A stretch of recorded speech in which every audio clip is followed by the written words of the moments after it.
छोट मोट गिफ्ट एगो किन लीहा, सूट बूट नीमन पहिन लीहा। छोटे मोटे गिफ्ट एगो किन लीहा, सूट बूट नीमन पहिन लीहा। कटब अपने हाथे केक मुँह में खियाई हो, गाल पे लगाई हो।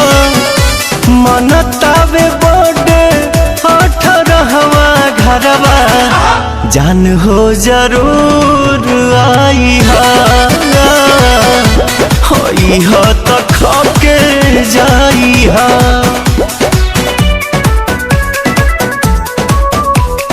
खाके जाई हा।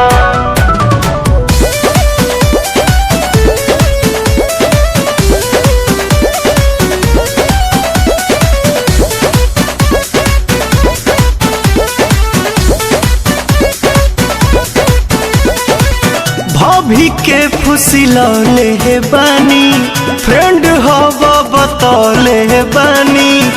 संगे वाला सेल्फी 2 दिन पहिले देखौले हे बानी, पहिले देखौले हे बानी।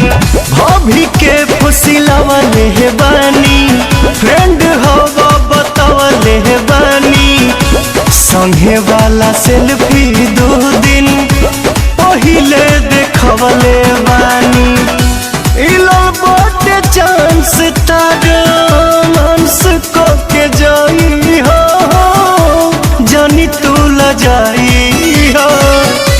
मनतावे बर्थडे 18वां घरवा, जान हो जरूर आई हा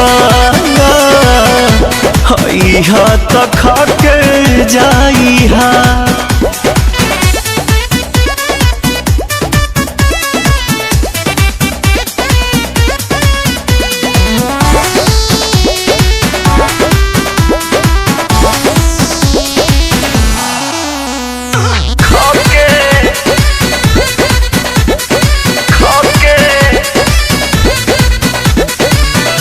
बोतल में परोस के हम हाथे से खियाई। लव वाला सब बात पवन हो बताई, पवन हो बताई। बोतल में परोस के हम हाथे से खियाई। लव वाला सब बात पवन हो बताई। अरुण बिहारी मन के श्रद्धा पुराई हो, जियादा जुड़ाई हो। मनतावे बर्थडे 18वां घरवा, जान हो जरूर आई हा तो खाके जाई हा। खाके जाई।